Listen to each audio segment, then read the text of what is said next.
Alright, so we'll continue with Kayla, and I'll finish the design, but in this little part of the video I want to show you how to use different pliers if you don't have these flat pliers to make your prongs, as well as how to use grid paper or your cry cut board and take the measure for these prongs.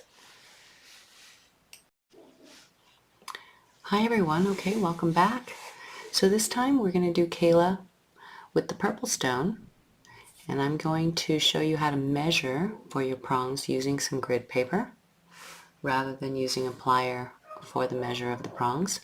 And this time I'm going to use two 20 gauge round copper wires, one for the accordion prong and one I'll use for the frame of the pendant. To know how many prongs I need to get around this stone, I'm going to take a little strip of grid paper and just put the stone on its belly, because mine is not all the way flat, so I'm going to measure it this way on its belly. To get the measure, I'll just take my paper, go around the stone,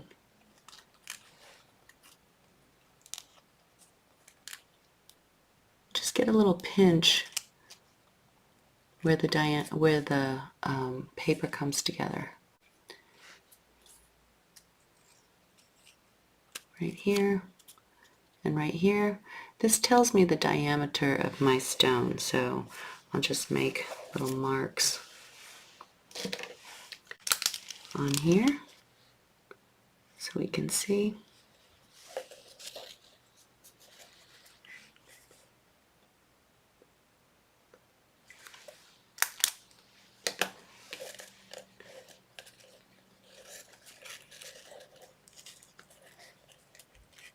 You can see it a little bit better.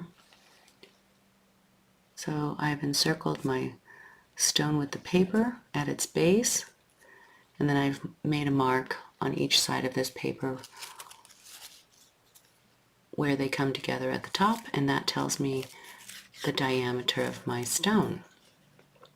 In this case, 4 of these squares is 1 inch, so I've got 1 inch, I've got 2 inches to get around this stone with my prongs.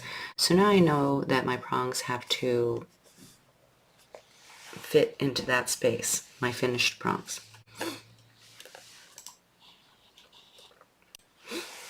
So I'll start with one length of 14 gauge wire. So I'm going to take my 14 inches here of 20 gauge soft round copper wire, and I'm just going to mark off the first 3 inches. I know that this is 2 inches, so here's another 4 squares.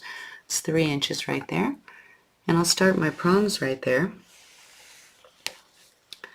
So I'll take my marker and I'll get that first mark going on. And then I'll align my wire to this grid paper. I'll just start at the first mark here so you can see it. And I've put my 3 inches out here. And then now I'm just going to make a mark at every 1/4 of an inch.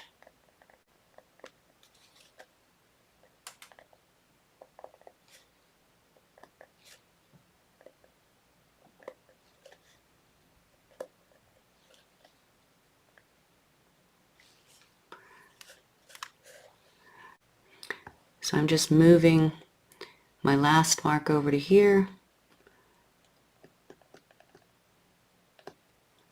Try not to touch your marks, because then you'll rub the marker off.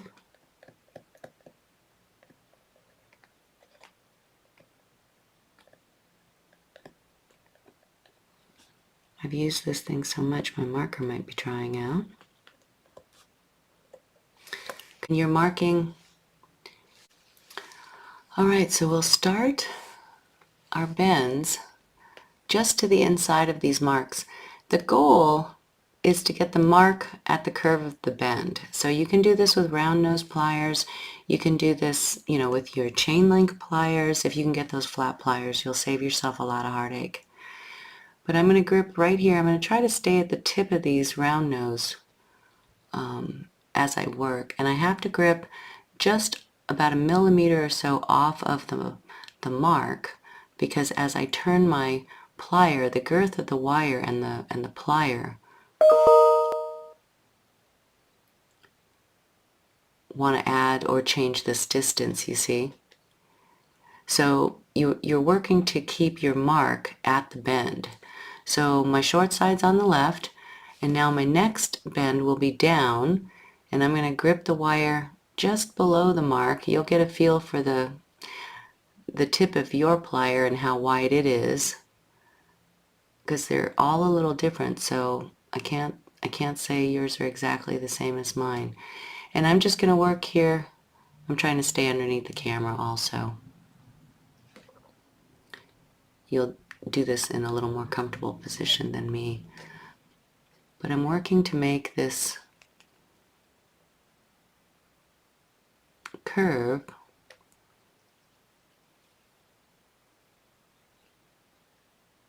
so that I keep that mark as close to the center of that valley as I can. My next mark aligns with the top of the next one, or the last one.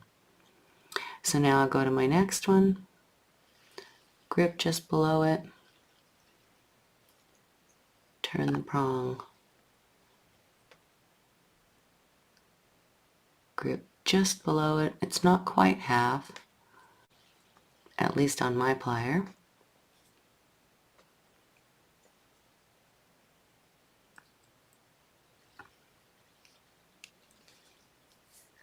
I'm trying to stay so that you can see, is why I keep changing my direction.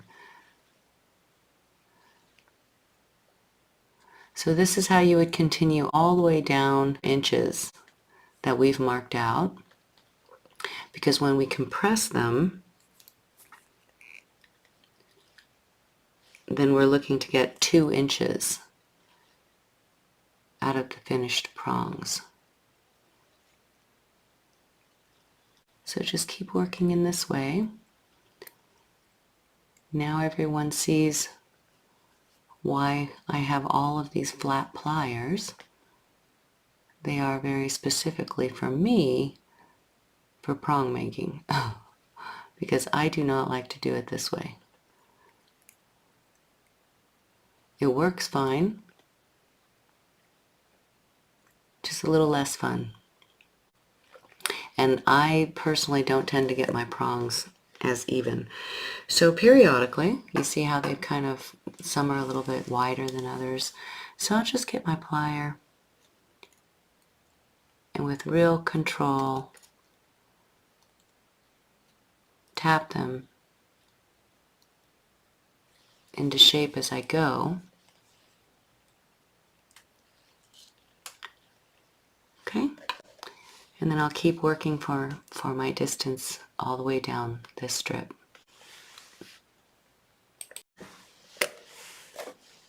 So I redid my 20 gauge prong wire and remarked starting at 3 inches in from the end. And I want to show you, I just showed you round nose pliers, but I want to show you now how to do it with some different pliers. Round nose are kind of difficult. So you could use your bent nose also, or you could use your chain link plier, and the same applies. You're going to grip just to the outside of the wire mark, maybe about 1 millimeter. It depends on your plier, and try to stay at the tip of your plier.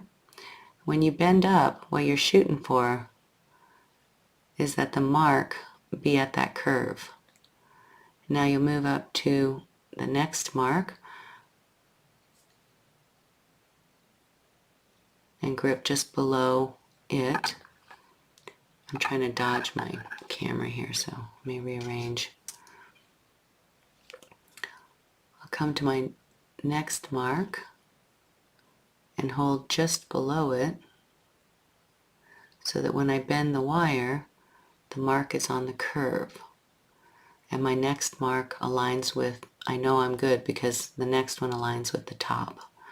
So now I'll come down here and grip just below that one. so that when I bend it, it's on the inside of that curve. Oof. Keep colliding with my wire here, my camera wire.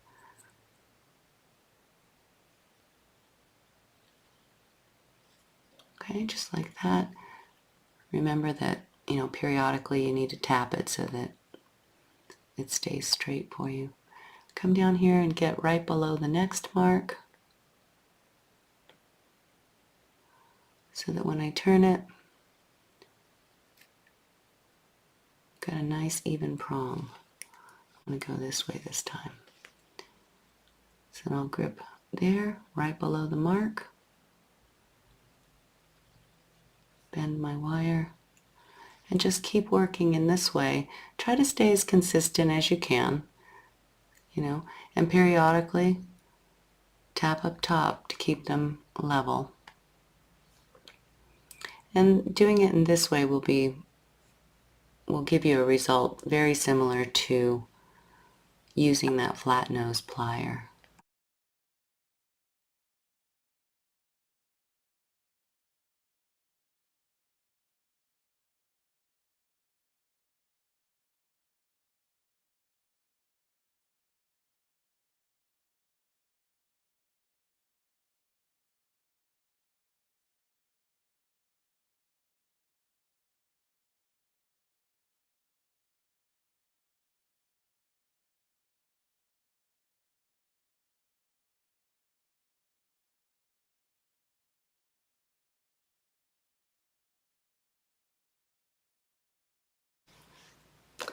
And this time I'm going to use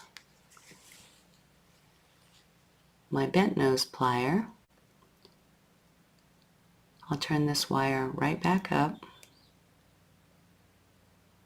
I bent it down so I could make marks. And then I'll just continue with my bends, holding just inside of the mark and coming right up against my plier. Ooh.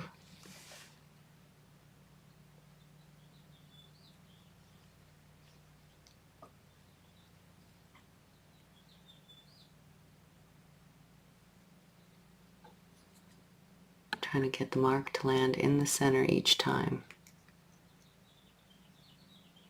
Just go back and forth.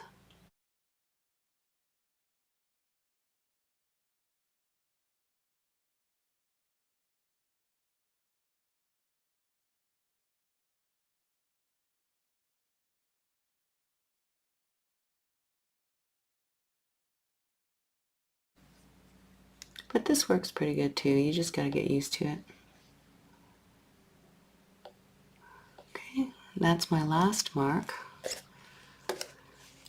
And out of my 14 inches of wire, I have 3 inches to each side here, approximately.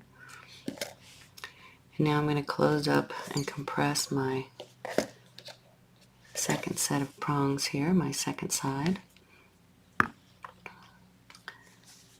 So I'll use these and my bent nose and just do them in the same way. A bigger plier is better, a thicker one, but if you don't have one, you can always do it this way. Just work carefully and slowly and compress them. Or you can go to your chain links. These work great for this. Sometimes it gets like that, just, get it under control. I find that I do not make as good of prongs when I do it with these pliers as I do with my flats. But now you know how to do it both ways.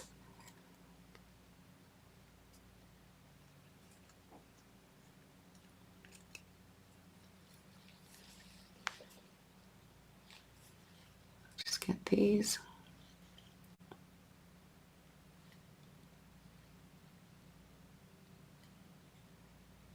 And then get them on top. Get this last one and tap it on top. And for this last wire now, you're just going to drop them back down to horizontal. Give Give it a little squeeze right there. See, I'm totally off on these prongs right here. But it'll work out all right. These two are pretty off, but it's okay. And then this side,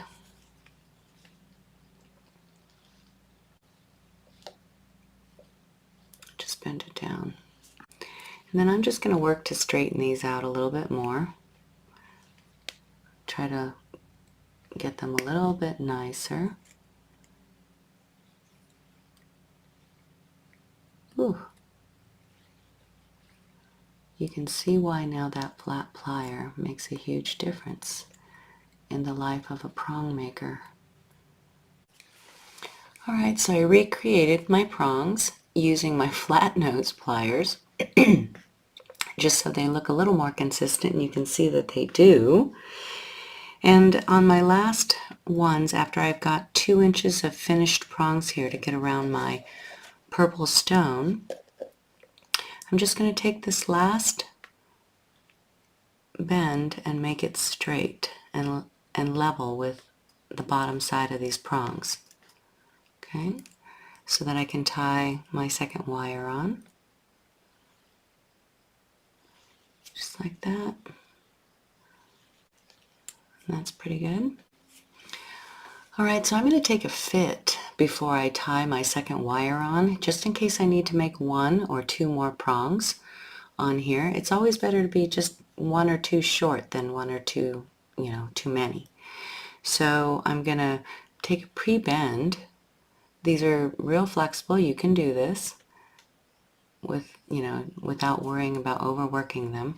And I'm going to try to just get them to where the top prongs are kind of starting to come together like this. And I'm going to fit them around my stone. I'm going to hold this up in the air so I can show it to you. So I've got my stone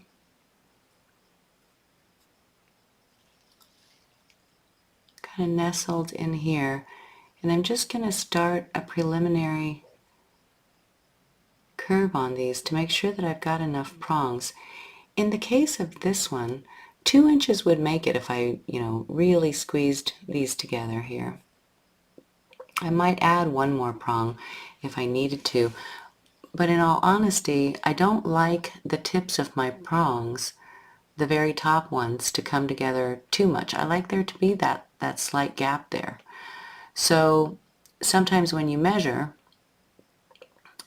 stop a prong short and take kind of a pre-bend around your stone to get an eyeball as to where those last 2 might fall. If you need to add 1, then you add 1 if the space is too much.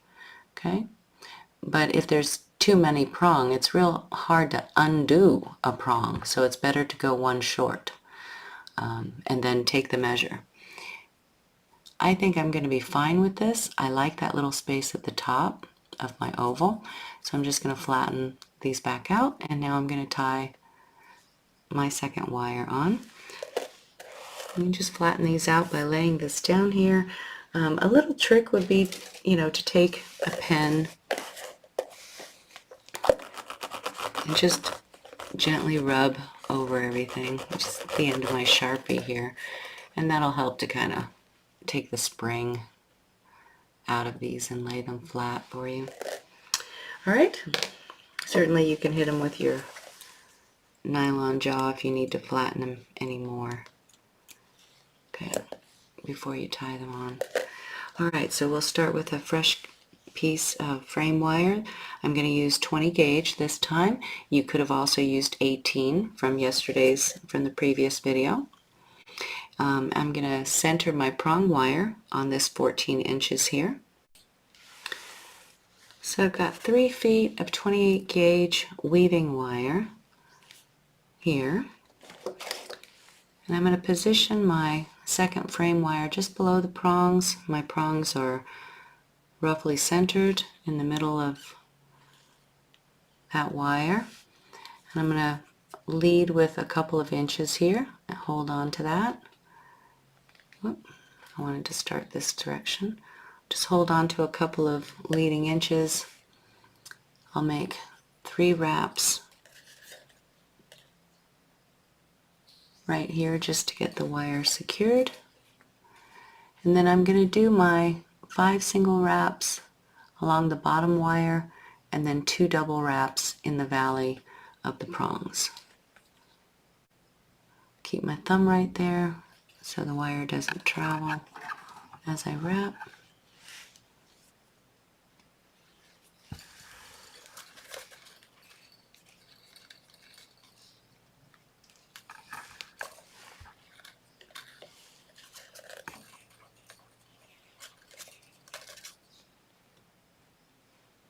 There's 4. I'm going to go 1 more. 5. And then I'm going to go 2 into the valley of the prongs, just like that. And then I'll continue on with 5 singles. Give a little tap. It'll get easier when you're 3 or 4 prongs into it. It'll get easier to hold on to. So just keep wrapping until you get to the end of your prongs.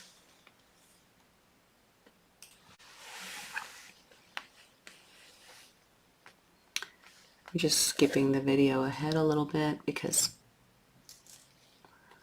for time's sake.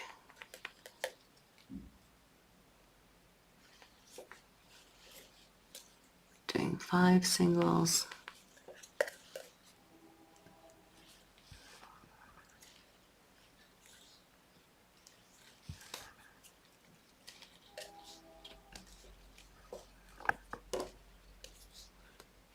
Making sure my coils are pushed back, nice and neat on each other. And I'm going to do 2 wraps into the valley of the prongs. And continue.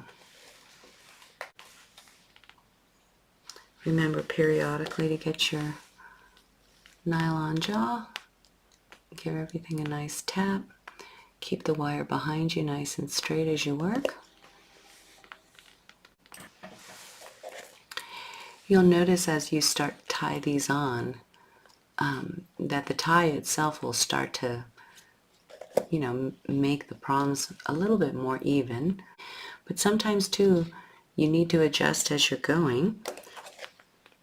So if I had any that were slanting or extra wide, like this one is a little bit wide, I might just come through and make small adjustments as I'm tying them on, because they're shifting as you're tying them on, the spaces in between them. So don't be afraid to do that.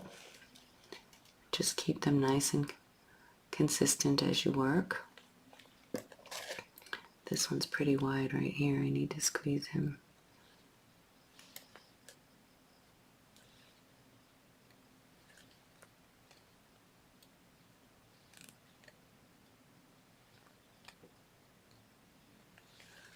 Just be careful not to wreck anything. Okay, keep going until you reach the end there. So I'll make my last few wraps here underneath this camera.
And on the last one, make your last 5, I jumped it.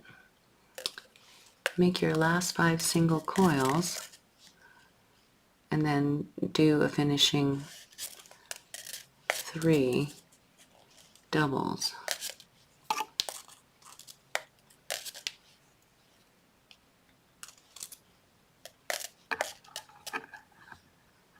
Get to the very end.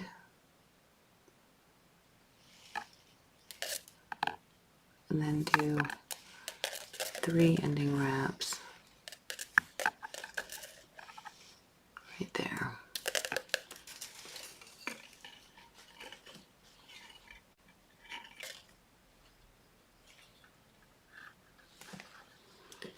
Get a nylon jaw,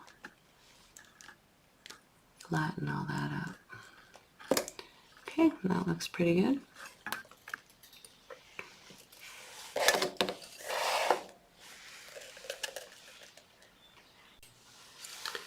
Alright, so now I'm going to pre-bend my prongs inward.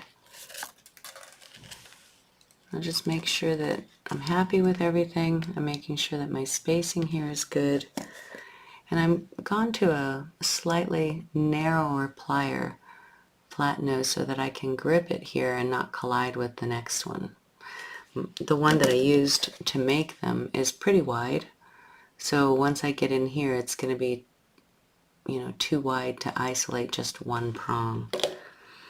You could also do this with your chain nose plier. It's a good one.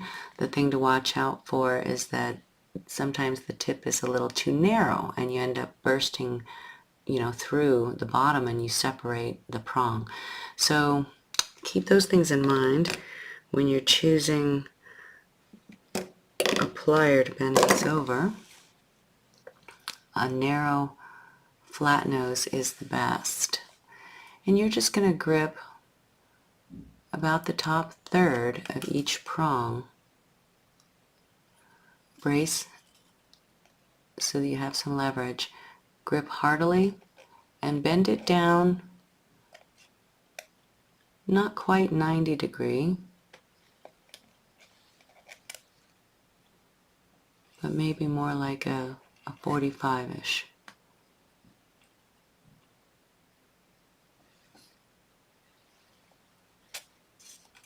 And we'll have to adjust these. This is just the first kind of preliminary bend. Try to keep them all going, nice and straight so that they're not slanted or anything. And again, we'll be adjusting these, but just watch that you don't start slanting as you bend these over.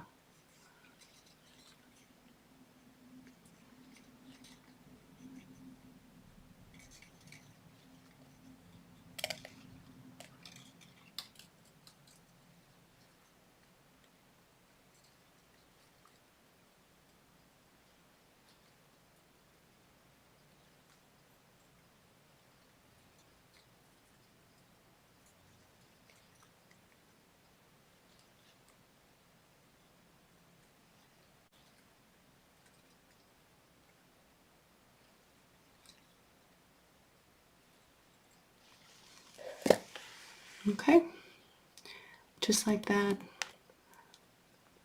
So now you've got kind of this inward curve on things. And sometimes when we do that, the end of the wires, will be affected. So you just get a nylon jaw and kind of tap them straight again if you need to.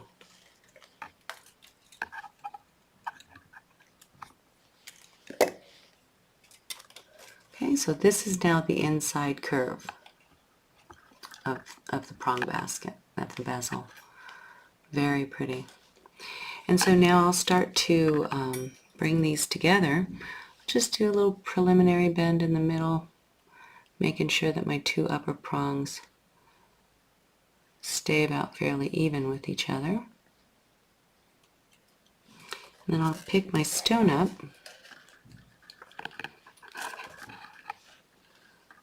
It has a slight point on the back, So I'm holding it versus having it be on the table. And I'm just going to bring the prong basket around it. Keep your little wires here. I could get rid of this little short one, but keep the long one over here. So I'll just cut this one in the middle real quick to the inside there. Tap it.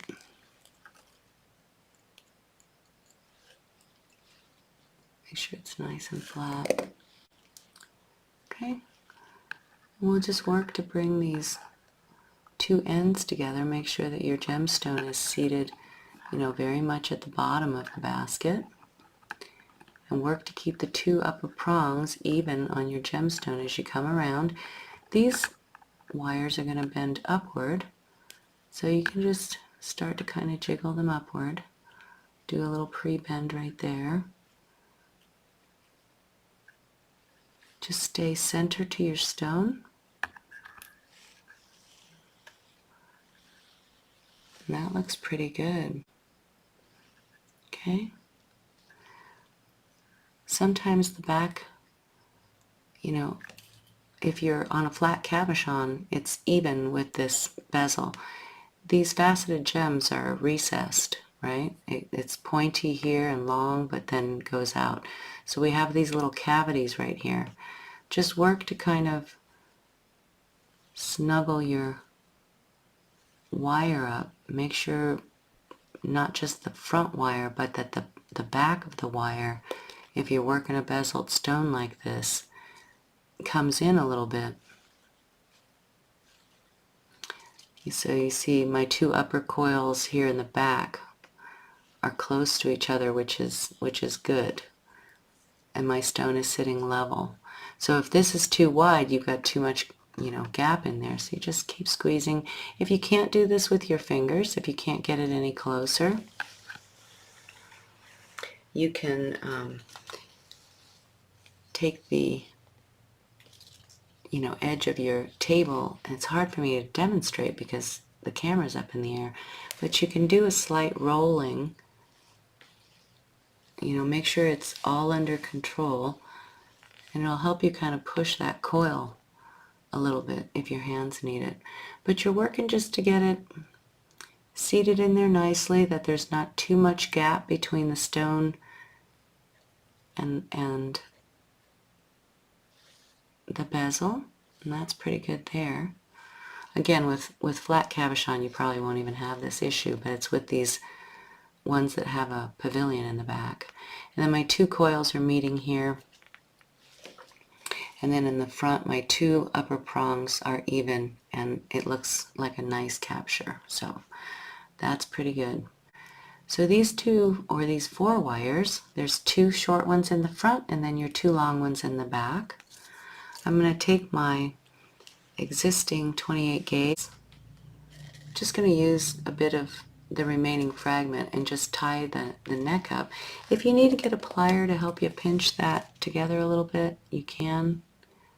Just stay center to your stone, to the top of your stone there. That looks pretty good there to me. Okay, so I'll just take a little bit of this wire and I'll make about 3 wraps to help me keep these wires together.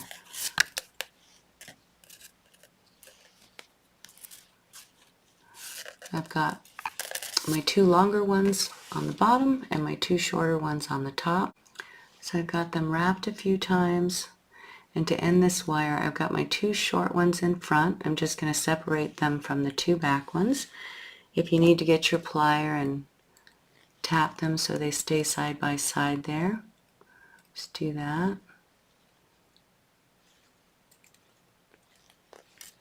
And to end this little fragment of 28 gauge, I'm just going to go a couple of times around these 2 front ones. Nice and neat, no bubbles, maybe 3 times. And then I'll end the wire here in the back and cut it so it lives in between there. Okay, it's a little bit tricky of a cut.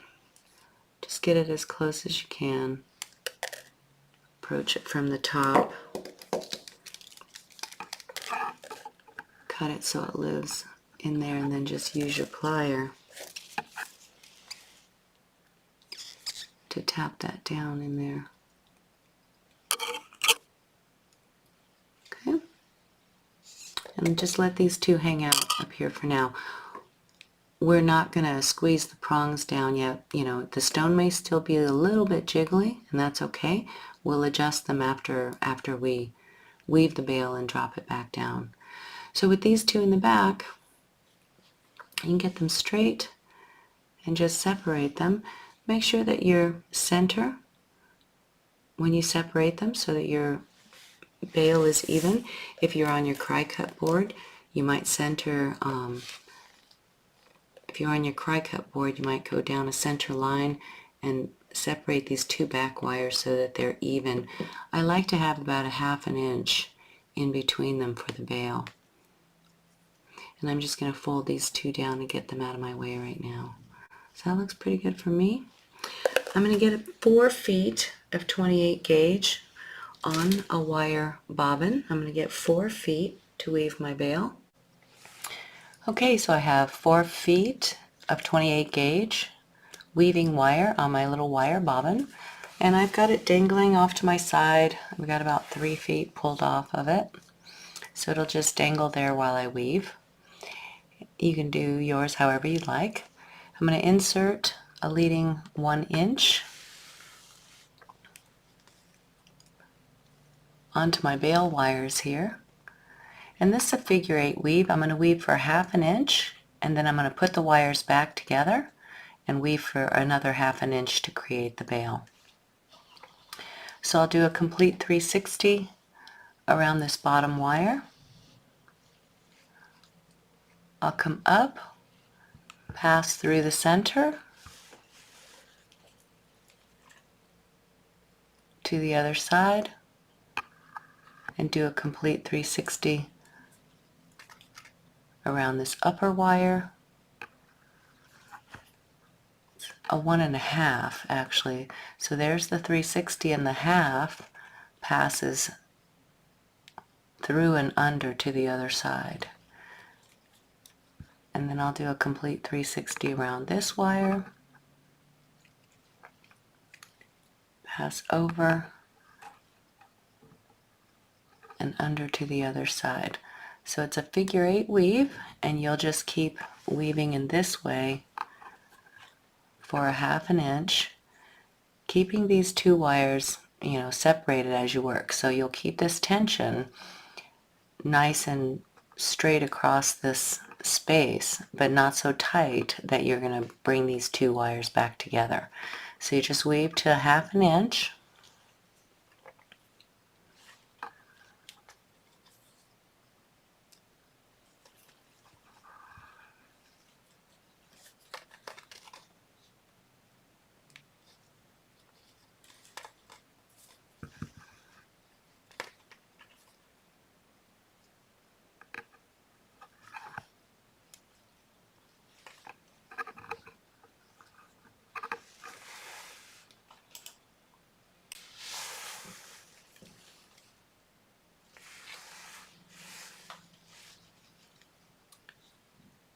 Pass back to the other side, go around 1, and the half is to pass back to the other side. You're going to make sure that you keep the pad of your finger underneath this and kind of pulling down with pressure a little bit as you work to keep the weave from sliding forward. Whoop, I just bumped my camera, sorry.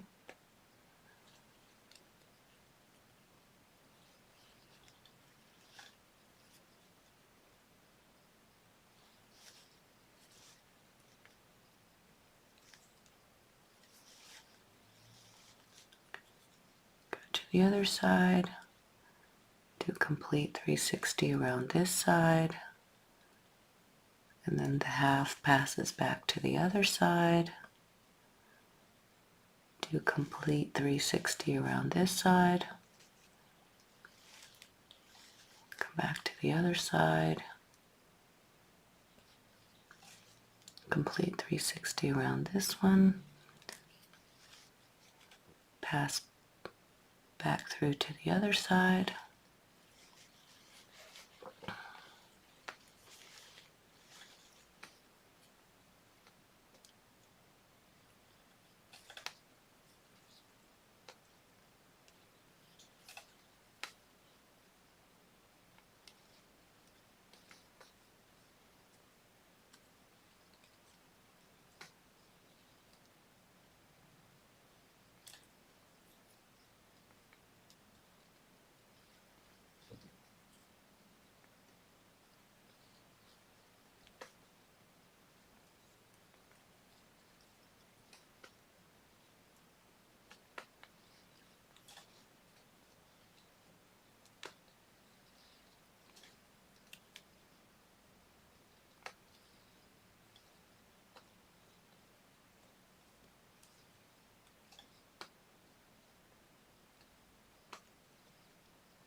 Periodically,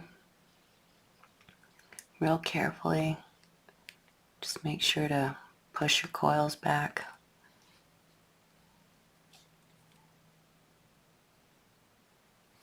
Make them lay nice against the previous ones.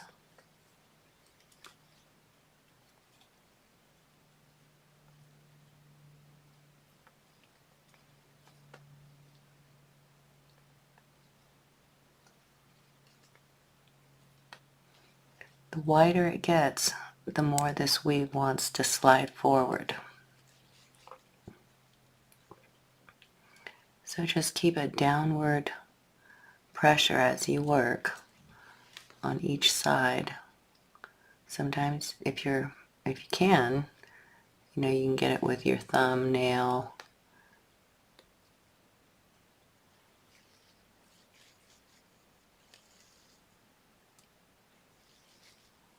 I usually just use the pad of this finger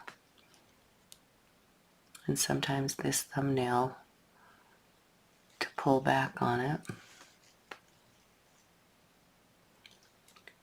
Just keep the coils side by side. Make sure the previous one that you don't overlap the previous one.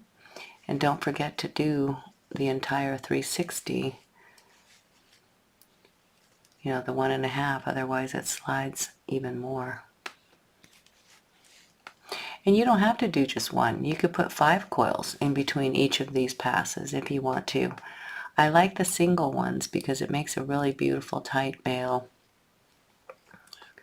Very nice intricate weave.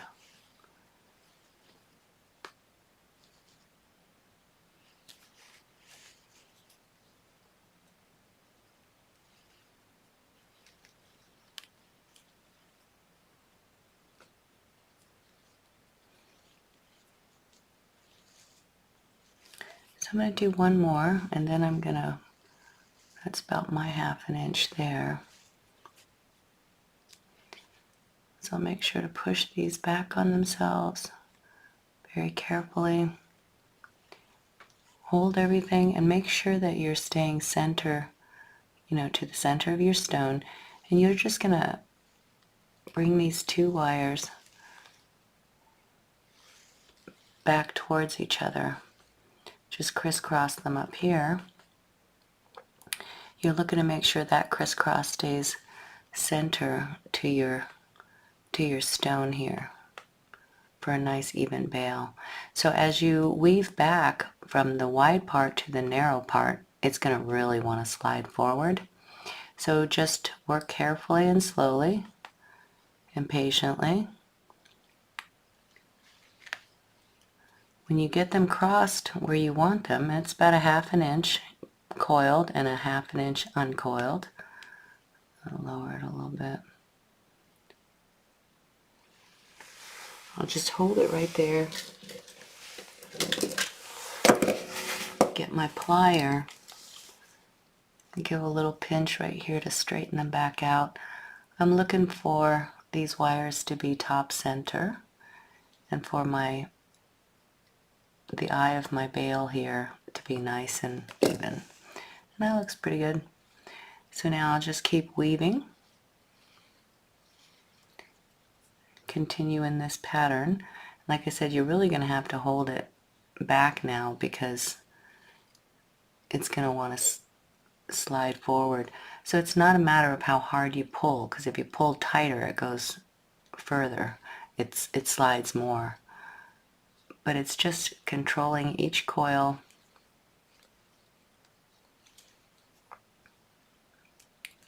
as you work.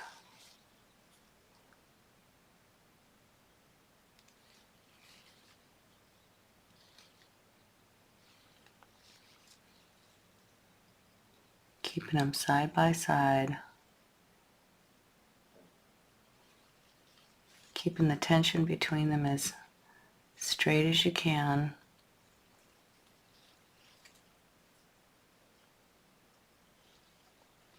Just keep pushing them back down against themselves. See, I'm always neater on the front part than going into the back part. But that's okay, because it'll still be pretty. Just work very carefully, very neatly. This wrap for me is a very slow one, but it's worth doing it for the beautiful bale.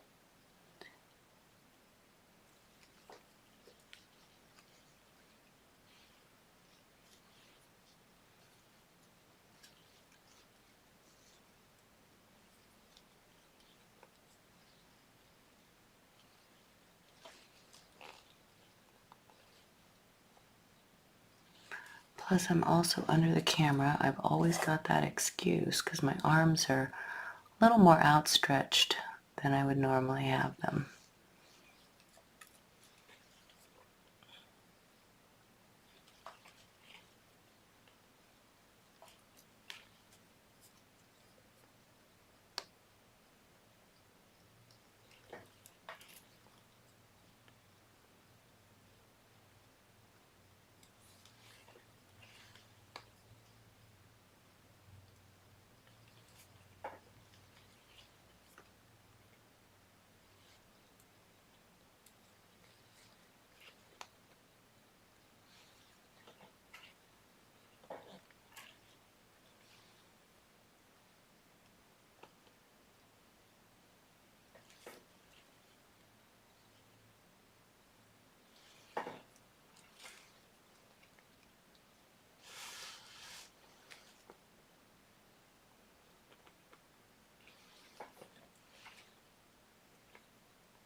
And I'll weave until I get to this very end right here.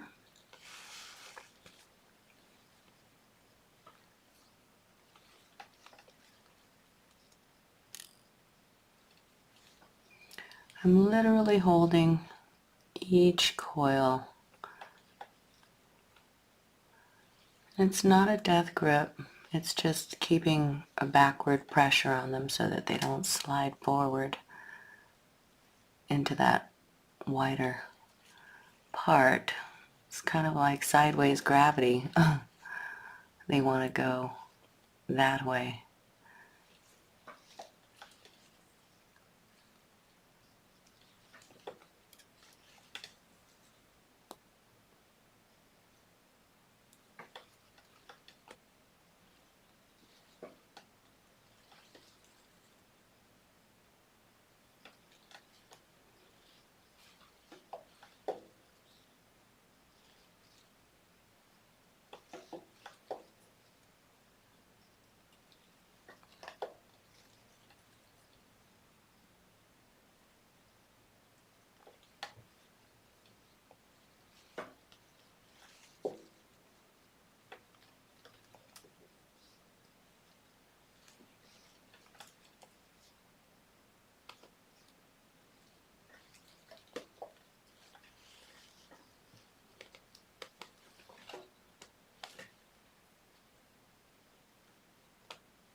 Whoop. Alright, so I'm almost done here, just that last wrap. Sometimes I like to go a couple more. Make sure you're not so tight there you can't get back through like I almost did.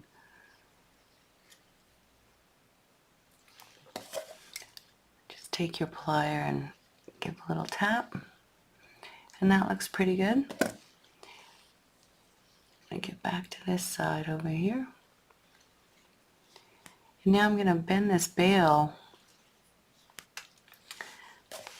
down and over to the back. Before you do, you could also raise, these two wires if you want to. Make sure that everything is sitting level and that your bale is still center. Sometimes when we weave, things adjust. So make sure that everything is nice. And I'll just use my finger. You could use a plier, but I'm just going to use my finger and make a bend at the widest section of my weave. And I want to bring these wires straight down, straight across the back so that the weave meets right here.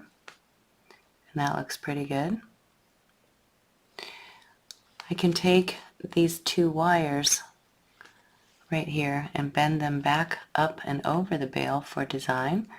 And I'll do that just by carefully raising them. You can use your finger right here at the neck to get any little bump out. Just center them. Don't crush your bale.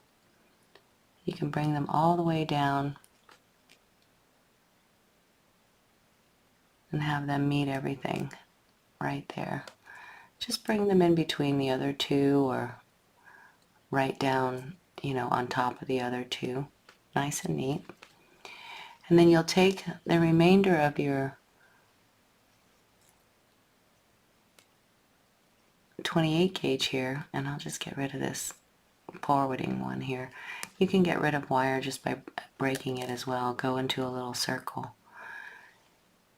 And I'll take my longer weaving wire and I'll just go around the neck completely, very neatly, moving down towards my pendant to catch all that, and just about 3 or 4 times, make it nice and neat. Come around to the back, hold everything right there, and I can end this wire by going around the whole stack right here. I could do these 2 at a time as well. I think in the previous video I tied down the first 2 and then I bring the 2 center wires over the bale and then tie them on. You could do them either way, whichever way works best for you. Okay. And then I have still my spool of weaving wire here that I'm going to use some length off of, but if you're almost out of wire here, you could stop right here, just, you know, go ahead and cut the wire and make sure that it tucks underneath there, and get a fresh piece of 28 gauge. I'm going to go ahead and do that. So I'll just get rid of this wire, cut it off down here,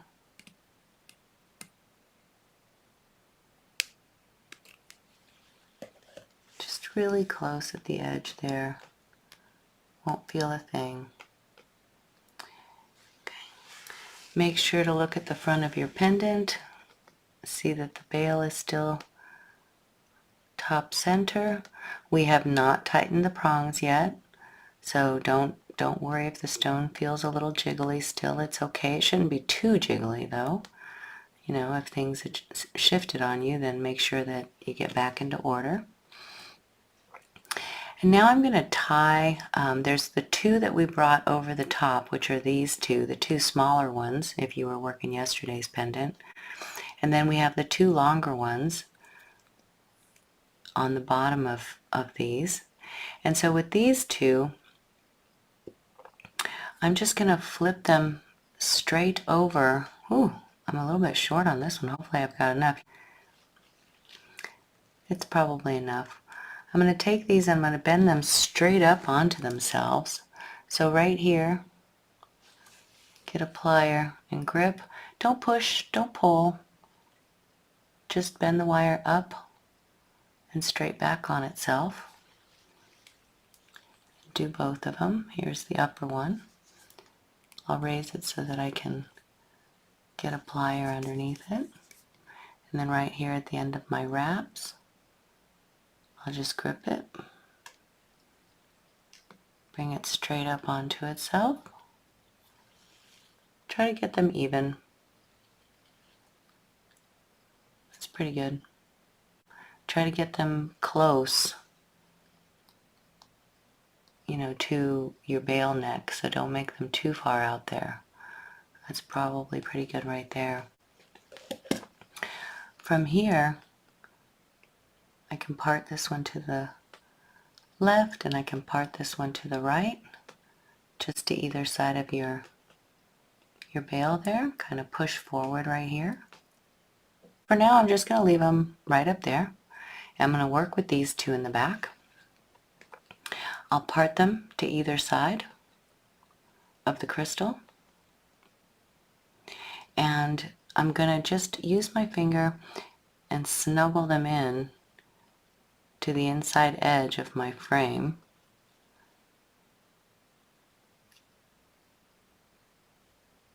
Just like that. Just trace the frame.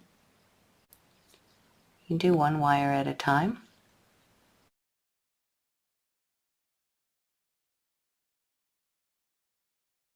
Just going to bring this one around. So I'll go ahead and just bring them around like this. When I get to the bottom center, and I'm looking from here, I'm just going to use my plier and turn it back down. Just like that. Okay? You can also use probably the center of your gemstone as a line. And then on this side, I'm going to do the same thing. I'm going to kind of push to the inside of this frame.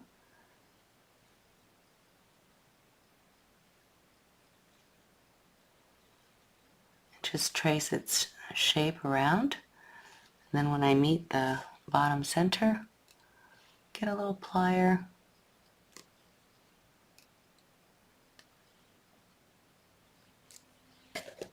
And help me turn that wire back down.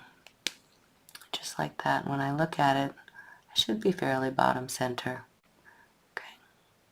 Kind of bent this guy a little bit. You're always working to make sure that your bale stays on top and you stay center. Sometimes things adjust when we work.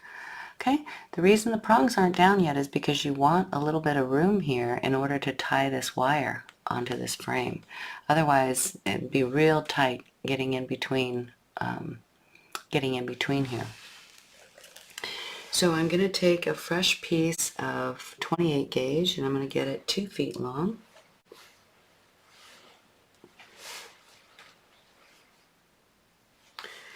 You don't want this to be on the bobbin because you're going to be sewing in between here.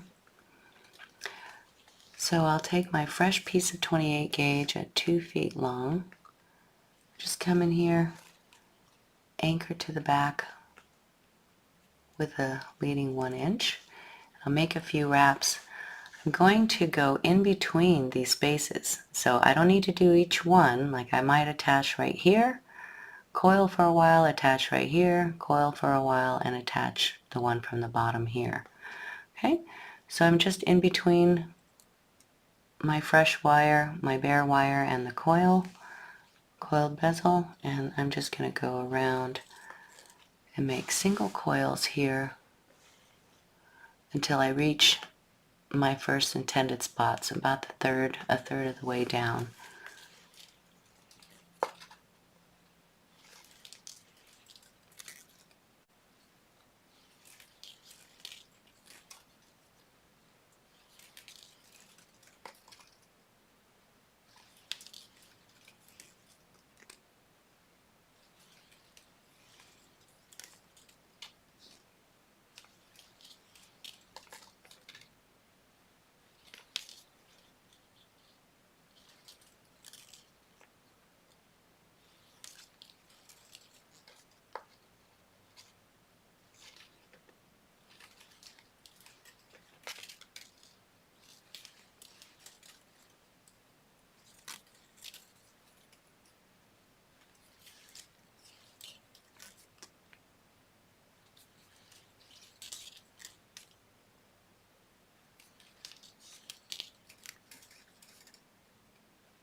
I've got a few more wraps and I'll make it to there.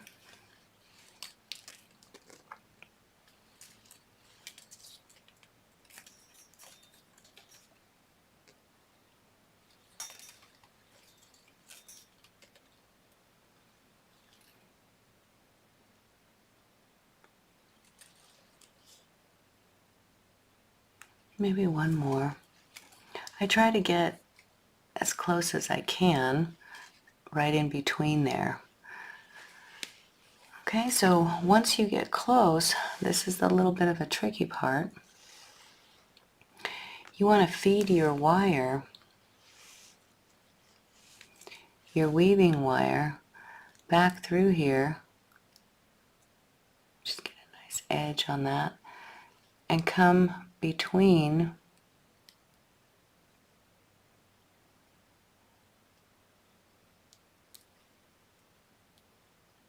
and I'm trying to do this in the camera too, so I'm trying to come back in between there.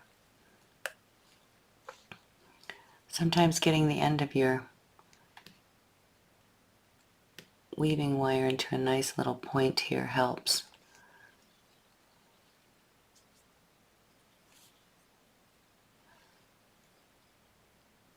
So I'll slip my coil, my weaving wire through there. Ooh, there it goes. Okay, just carefully work it back through. Don't catch anything. Watch your big back loop here as you pull through so it doesn't catch and it doesn't kink. Just guide it with your finger. Come all the way back through.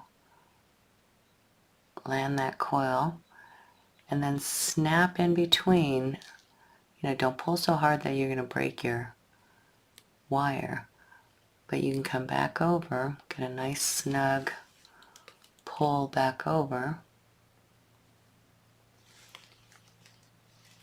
and then continue coiling. Make sure that you get that nice and snug so that there's no extra bubble living there. Just nice and neat. Ooh. And then I'm going to keep coiling until I reach about this one, and then I'll do it again.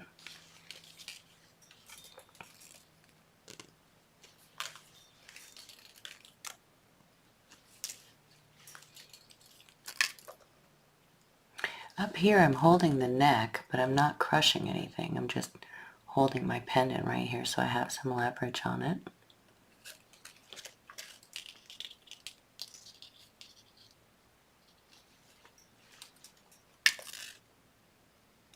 Just work very controlled. Don't pull anything out of shape.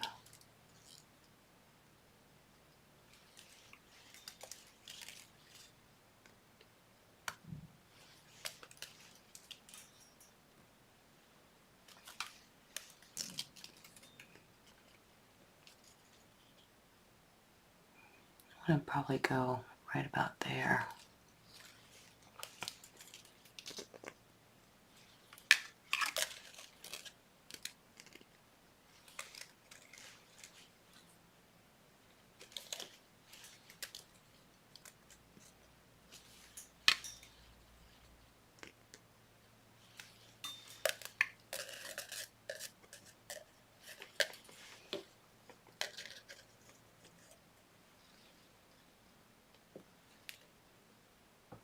Just push your coils up, keep them as neat as you can as you go.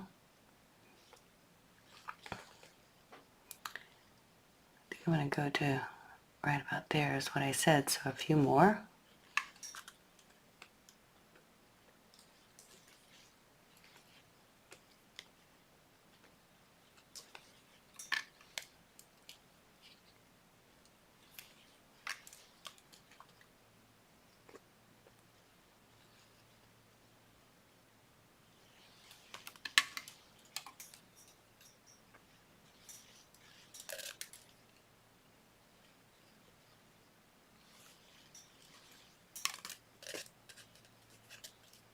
So right about here.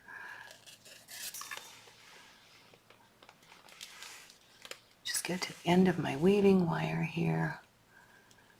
Get a little curve on it. Pass it through here.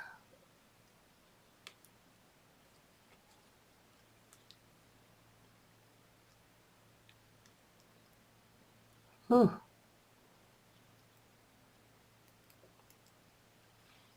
And back up through that one.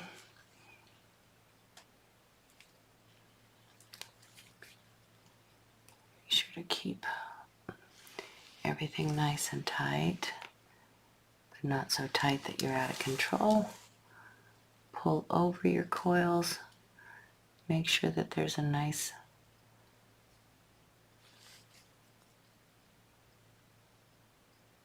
neat snap into that coil there.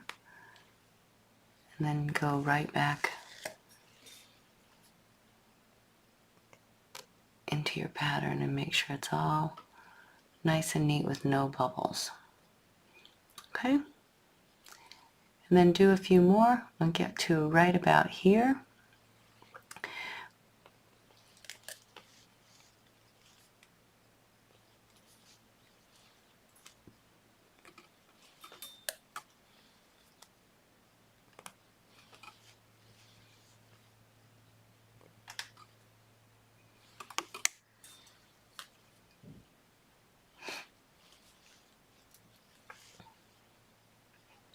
And I'm going to stop right about there and just get this last one nice and secure right there.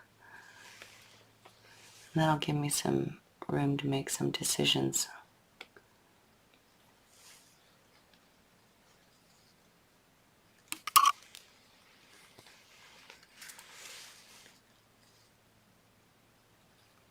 Okay.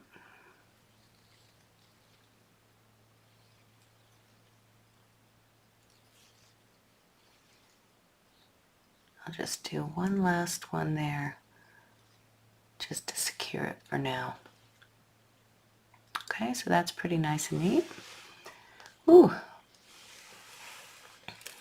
I'm going to leave, I've got about a foot on this wire. I'm going to leave it on there in case I decide I want to coil all the way down. or come back up. We'll talk about that in a minute. So I'll get another 2 feet of 28 gauge weaving wire, and I'll tie my other side down. So I'll start a fresh piece of 22 gauge, I'll start a fresh piece of 28 gauge weaving wire, and I'll sew this side down in the same way. I find it's easiest to come in here with the short end this way.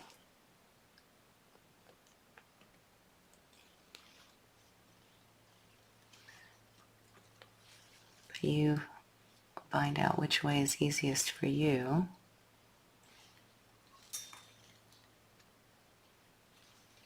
They don't have to be tied down into the same spot. I like to just do that fairly close, keep it similar. So I'll probably tie this one down right about here.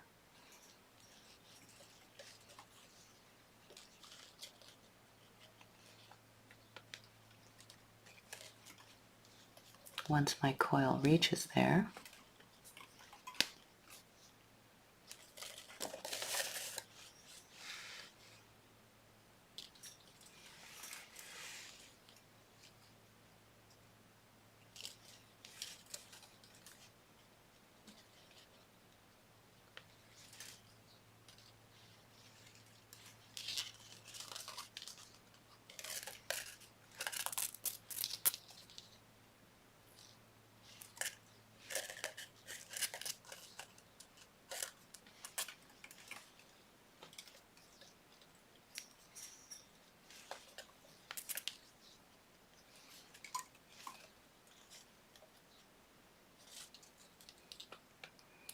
okay, and right about there,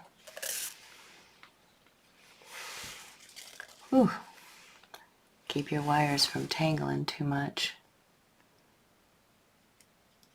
Come through the bottom here.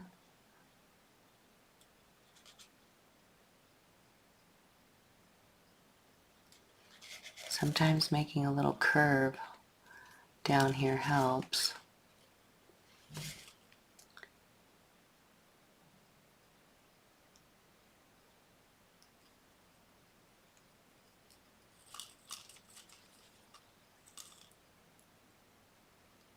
It's also the angle that I'm at, trying to stay underneath the camera here. It's a little easier than it looks. It's just,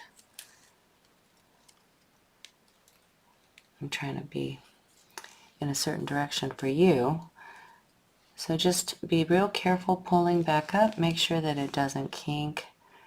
Put your finger in there so that when it gets close, it doesn't kink on you. And then just pull it down right next to it. Come right back over. Snap into that coil, the existing coil. And then you can continue to coil here. And that way there's no bubbles as you work. And I'll tie in to about right here, somewhere in there.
Maybe 2 more.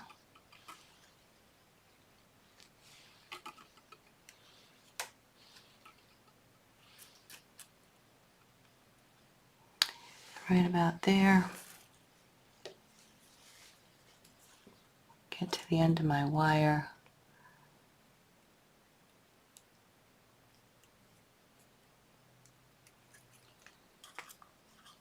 Sometimes you gotta clean that little tip up. Push through there. Control your wire coming back. Ooh, like that.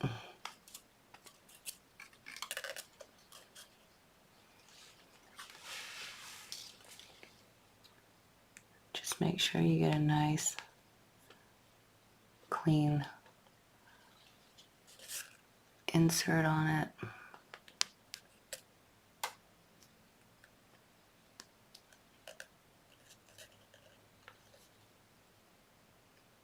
And then continue from right where you were.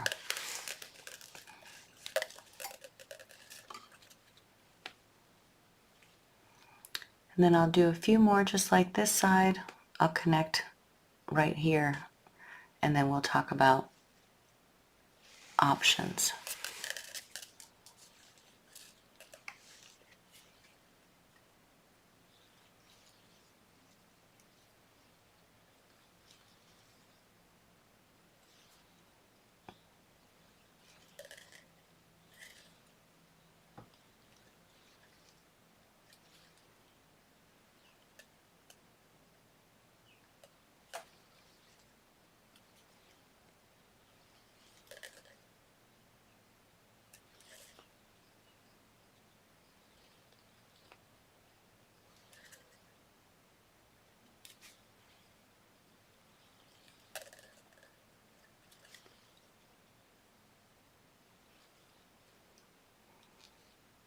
Okay, and right about there. Maybe a few more actually.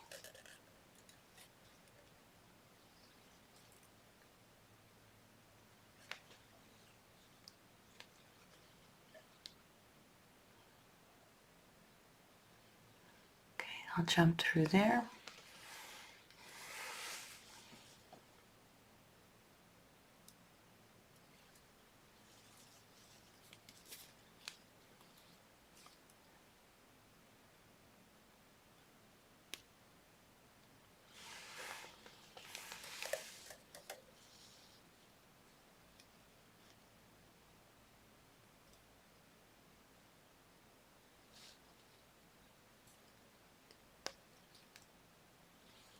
Then I'll make one more single coil after I snap in, just to kind of land this one.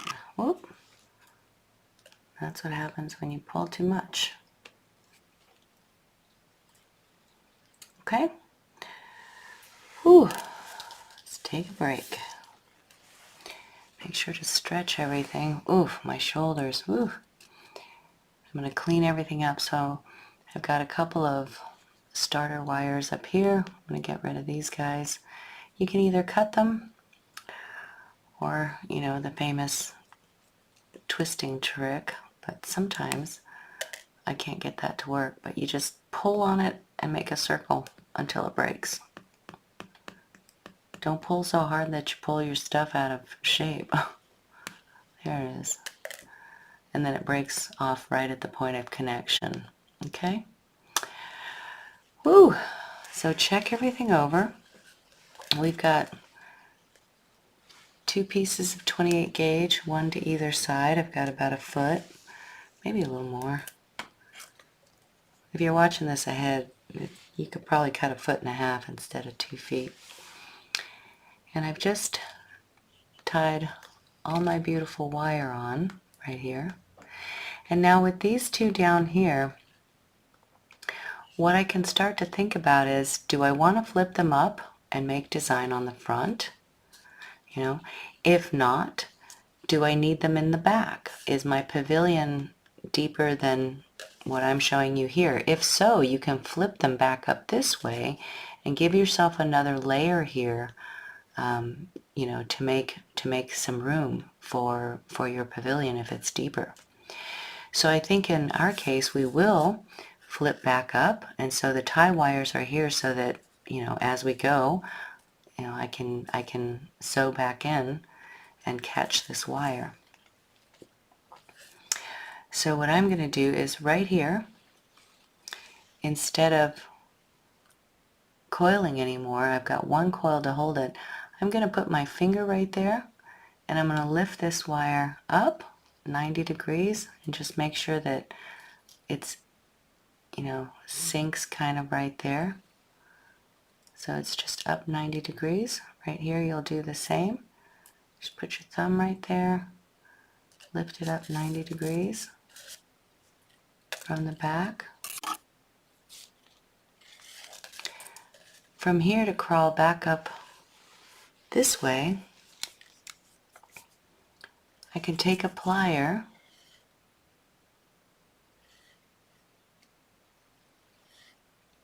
and make a nice back bend on itself and give myself another layer of wire. Here too, just get right at that edge, back bend straight up the pendant, just like that. Try to make them even.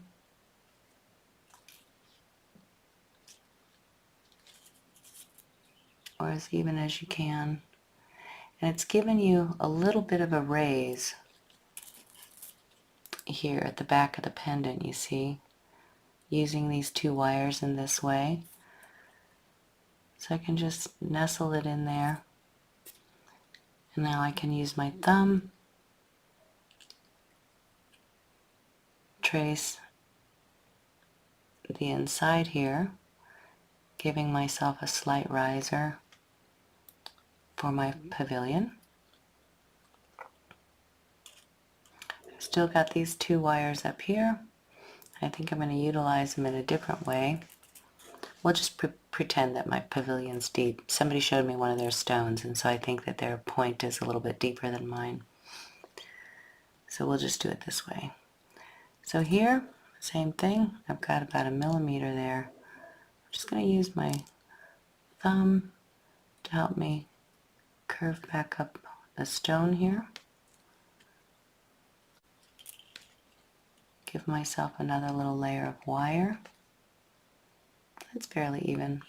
Pretty happy with that. So up here at the top, right here where my first two little wires were bent, right at the bale, the center of the bale, I'm just going to land these two wires and turn them back up.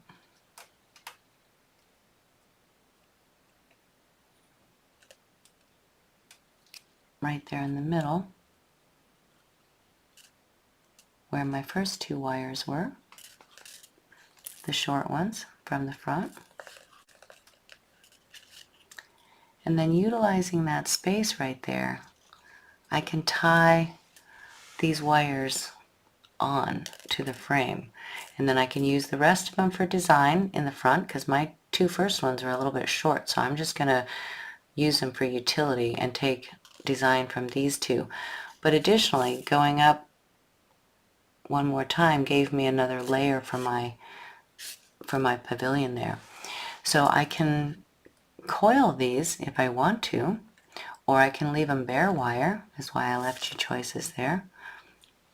If you want to coil them, you could have done it before we bent them up.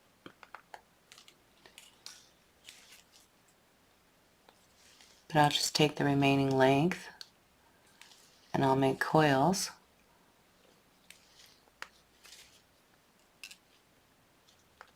Side by side, all the way up. If I feel like I need to tie it on before that, I can do that with this coil, but I think sufficient is going to be to tie it up here where these two bend up, so you have a little bit of you know, just more of a riser for your pavilion. Okay, so I'll coil all the way up this one. If it breaks off, if your wire, you know, is dangling there and it breaks off, you just add a new one. It's not a big deal.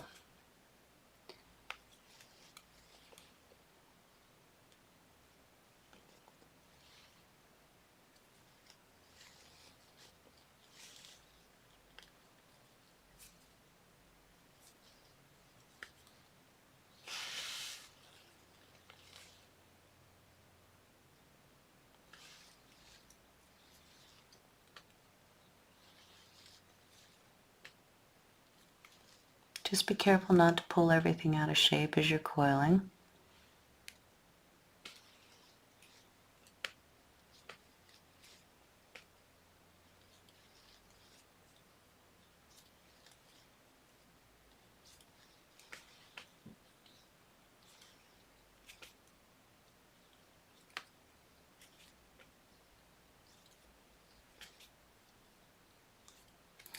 If you're going to double back like this, I would suggest that you start with 20 gauge wire rather than 18 gauge back here.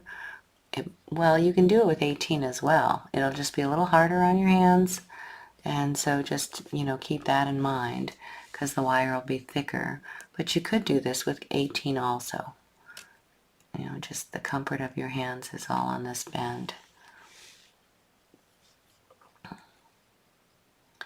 Just keep working. If the wire comes out of shape, just guide it back into shape. If I feel like I need to tie it down, obviously I can painstakingly thread through, right? Any one of these, just like I did the first layer. I'm not going to because I'm going to just come up here and get it at the top.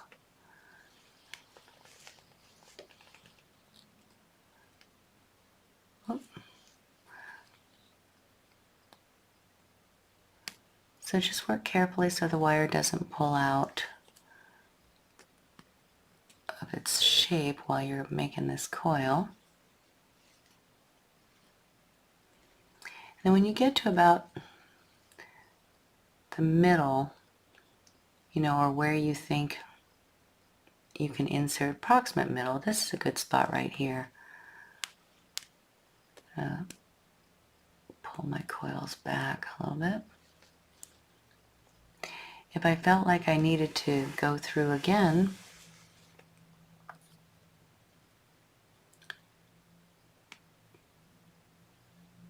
I can gently whittle my wire through all of the frame wires, all of the coils. Before you pull it tight, make sure to get it nice and neat.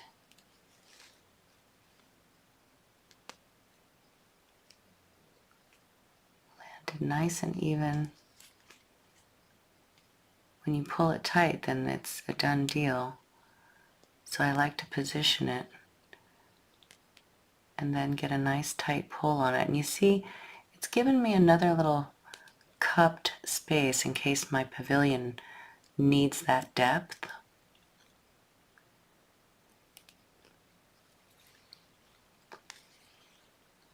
And now I'll just continue to coil up, not pulling it so tight that it sinks anything, right? I want this wire going this way, just enough to get a grab. It's nothing I can see from the front, so I'm not worried.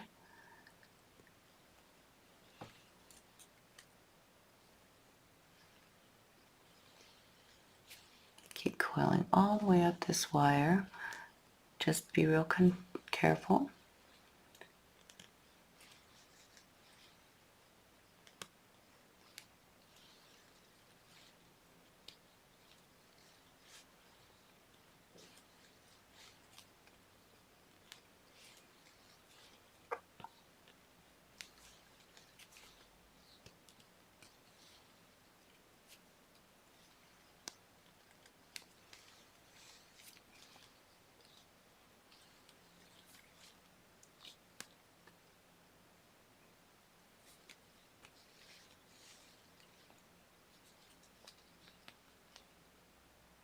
I'm going to attach it when I meet this one, right?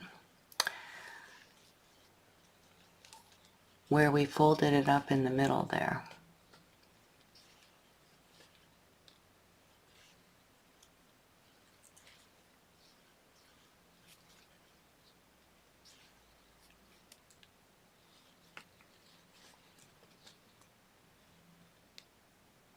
Almost there.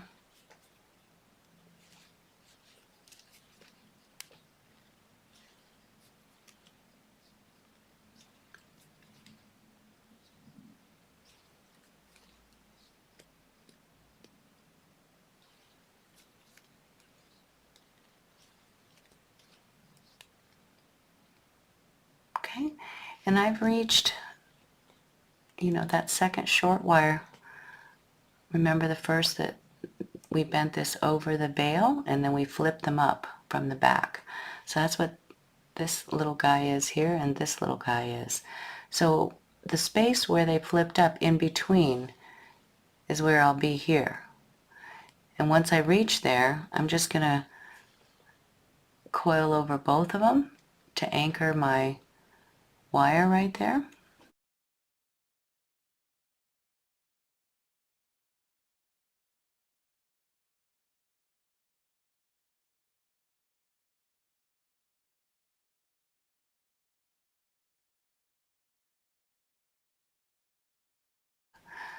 And so I'll end it by just taking a couple of single wraps. I made 3 around both of those.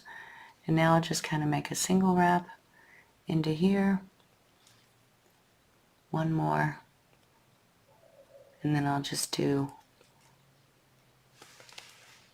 a trim.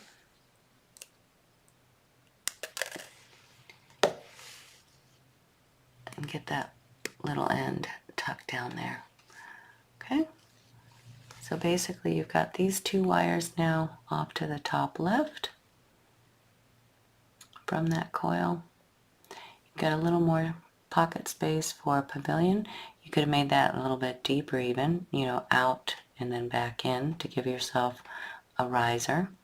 So that little curve could have been deeper if I needed it to be, is what I'm saying. And then I'll do, and I'm attached here at the top nice and clean. And I've got nothing, you know, blocking my gemstone through the middle. Remember that the prongs are not totally tied up yet. It's okay because we need it to jiggle a little bit. Okay, so now with this wire, I'll go ahead and coil up this side. That could be easier if you fan it out a little bit.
About there is good.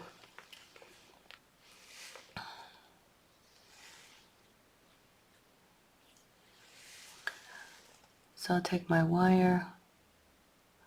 Ooh, make sure I got a nice curve on the end here to help me.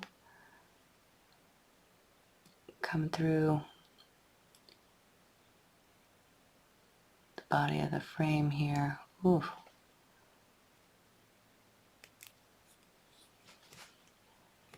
If it gets too brittle at the end, then you might just have to cut, you know, cut about 1/4 of an inch off and make a fresh piece there. Sometimes when they get too munchy at the tip here, they get brittle. So pull your wire through, make sure nothing kinks. Make sure it lands really nice. Don't snap it in until you're got a good look at it and it's nice and straight and neat. And then go ahead and pull it. That looks pretty good. And then keep coiling with the remainder of the length.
almost there.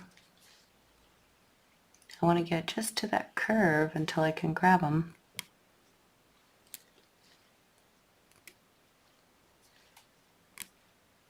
So I think right about there. Make sure he's in between there.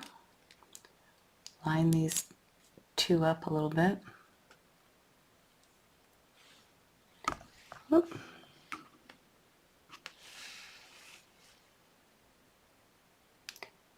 And then go around them both.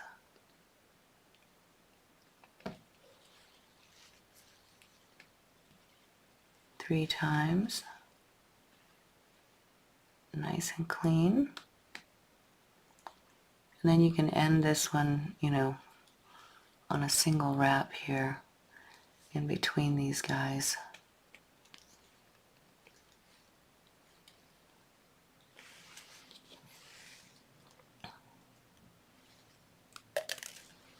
As close as you can there. We're going to cover that so it's okay. Woo! Good job, you guys. Woo! That was a lot. Okay, so it's a beautiful back. You've got a little pocket there for your extra space in your pavilion, and you could have made this a bit deeper too if your pavilion were even deeper. I didn't need to do that pocket. I just did it for your benefit because most of the stones you're going to find are probably deeper than these. So here we are at the top. I've got my two short ones that I don't need. So I think just to get rid of them, I might just turn them down and cut them off right here into these little pockets. So right here, I'll just turn it forward. I know we haven't settled the prongs yet, so it's okay. Just crisscross it over like that. You're going to snip it with enough to turn it and bury it in there. So right here, I'm going to snip and leave myself, ooh, I'm probably a little bit short. Leave yourself about 3 millimeters there so that you can turn that little bit underneath and tuck it.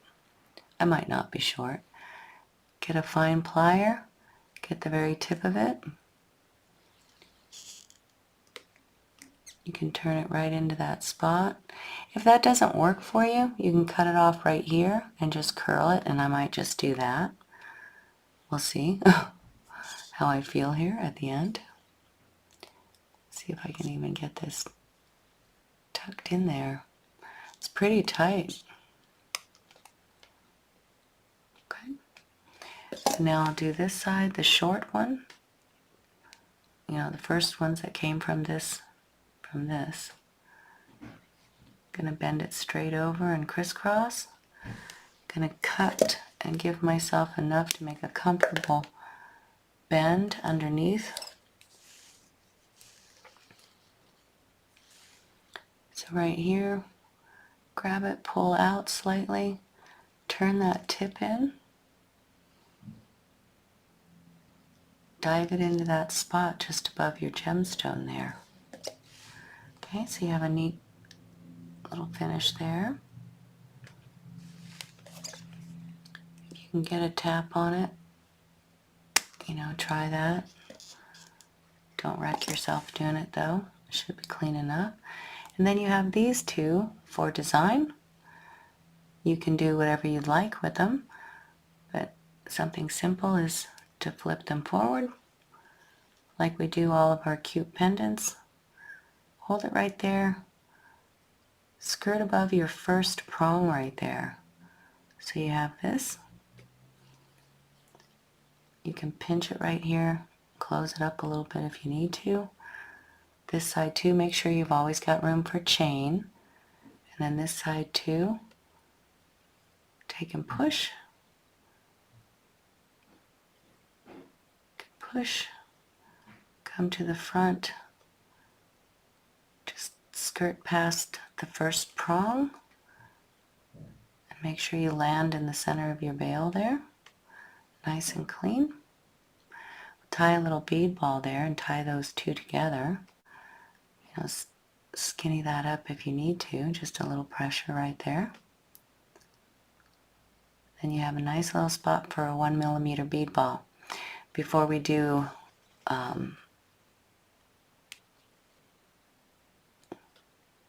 before we get that bead ball on, if you need to adjust these two top prongs, you know, now would be the time to do that.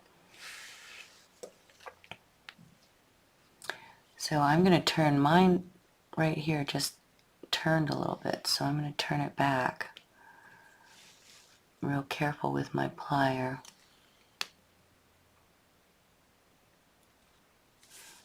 Get that guy out of my way. Don't slip.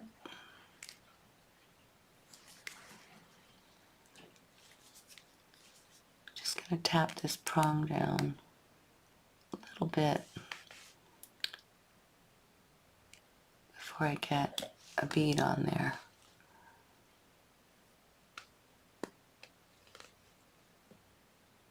I think that's about good on these two.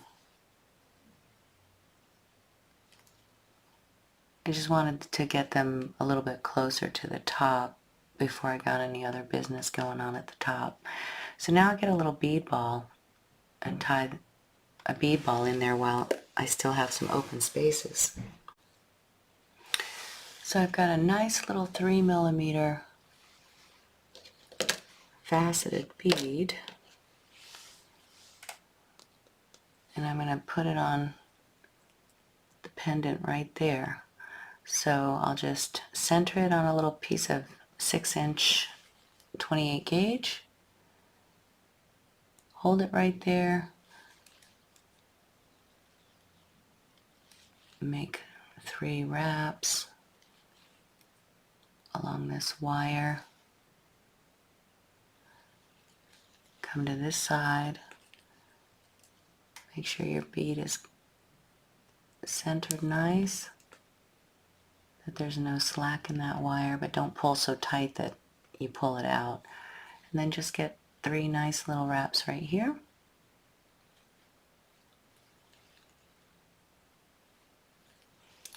Real close.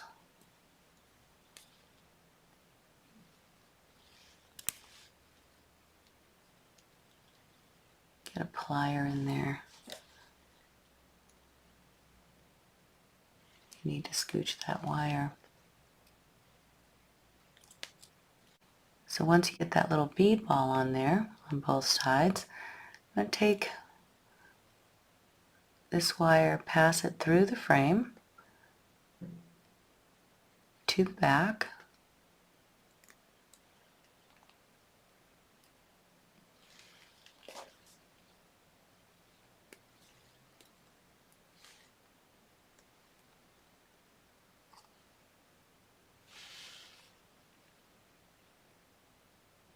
So all I did was, for the 4th wrap, I dove through the frame and passed it to the back so that I can tie it off back here without it being, unsightly in the front.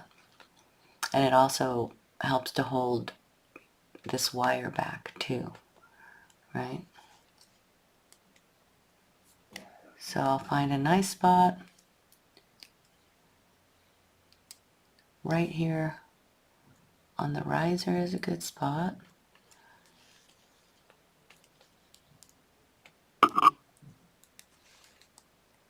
Sorry guys, I keep bumping that camera. You're working with coils, so make sure that you don't snap anything into place until you're happy with it. Make sure everything's tight, and then give a nice, mine broke and that's convenient. Give a nice tight pull, and then snap it off right there. Mine broke, so that worked out well. So now I've got a pass. This one's nice and secure. So now I'll do this one.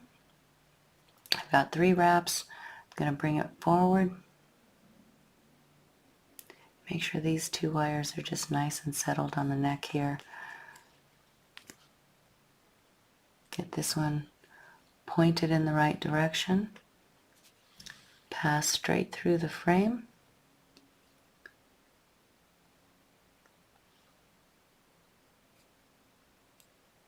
You might just have to jiggle it. The wire will find its way. when you see it, grab it. There it is. Pull it through. Make sure that that fourth coil lands nice and neat right next to the other ones. You see it gives some backward pressure to those two wires so they don't fall, they don't go forward. And then back here, hold it nice and steady. Put your finger in the front to make sure nothing changes. Find a nice, convenient, easy spot to make 2 or 3 wraps. Nice and tight. And tie it into place.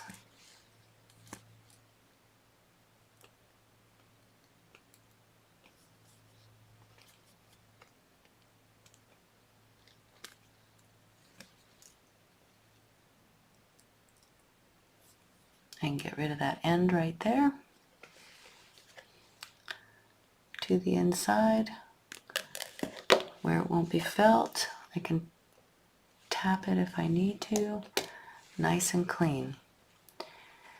And now I have, the front here, so cute. Just make sure to shift everything, make it even. These 2 wires you can get rid of by diving to the back, or you can do, some more curly magic on your own. If you want, for us, we're going to bring them back here and snap them right into there nice and clean. So hold the neck, swing it back, make sure it's got a nice bend. Hold the neck, swing it to the back. Make sure the front looks nice, just like that. So here they are in the back. Just going to take this up here. Obviously I can make a nice attachment right there, or I can leave a little curl right there, however you want to do it. I'm going to see if I do it that way. I think I'm going to do a little curl right here, because if I go around there, I'll see that little bit. That's not bad. Let me try that first. So I'll come up here. I'm going to snip, leaving just 2 or 3 millimeter. You could also, go into here, and maybe that's easier.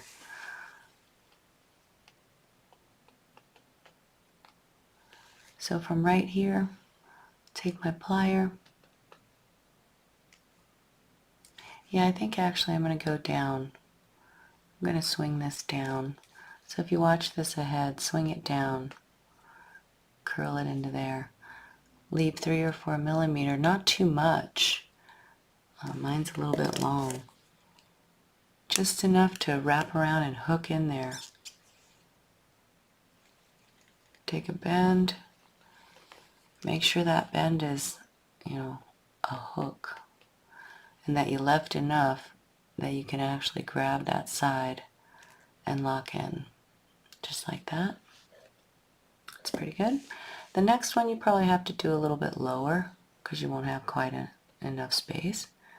So just like this, make sure the front looks the same. It's pretty. Cut it right here.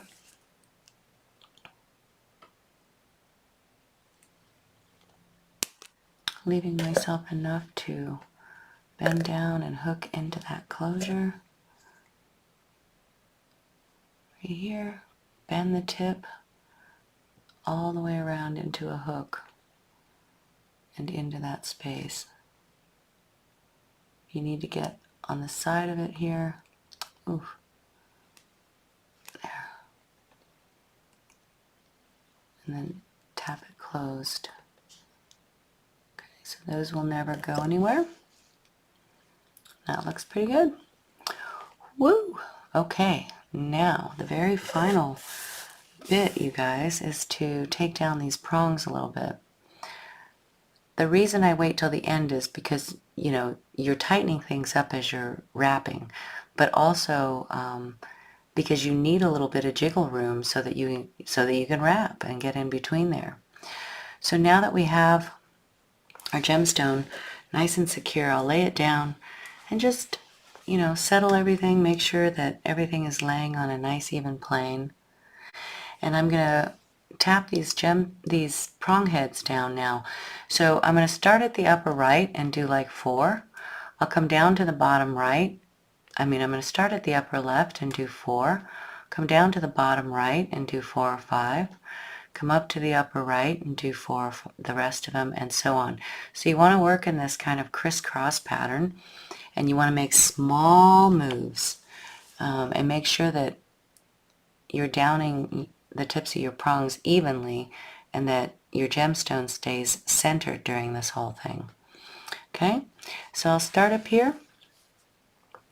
I'm going to make sure that I brace my plier at the back of my pendant, and I'm going to get right on top of this prong and give a gentle squeeze. Did you see it lower a little bit? Okay. I'm going to get a nice brace at the back, get right on top of that prong head, and just give a nice tap downward. And I'll just go through 2 or 3 of them, making sure that my plier is always centered back here. Don't push, don't pull too hard, don't take anything out of shape. Just start to level these down. If you see some that are, you know, a little bit crooked, work very carefully. It's a narrow space. And just even the gaps between them by shifting them.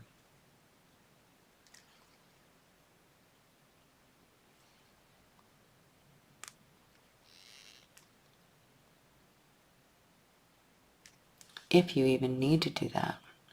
So I've done these upper 3, and I'm not crushing down on my stone. I'm barely tapping them, right? Now I've done these upper 4 here. I think I did 4. And if it doesn't want to go anymore, don't force it anymore. Now I'm going to come catty corner to it.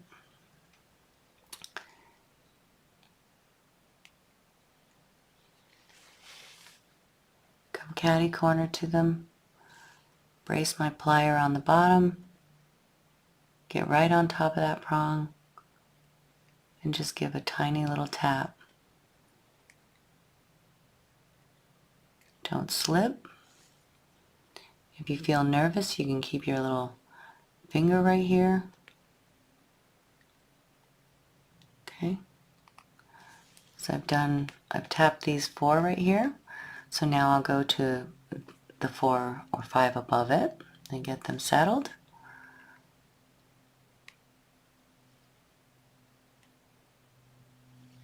Where the back of your plier is super important. So make sure that you've got it braced and you're pushing down on the prong. You're not pulling out on your pendant. Okay? And you're barely tapping it. Don't slip and gouge your gemstone.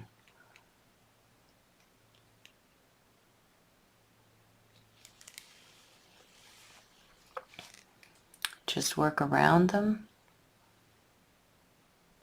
You can also use your fingernail and scooch them here and there if your fingernails look like mine, and you can use them as like another tool. So I'll tap these, and then I'll go to the last ones here, the bottom right. Make sure you're really braced and you're on each prong individually, and then I'll do the last bottom ones.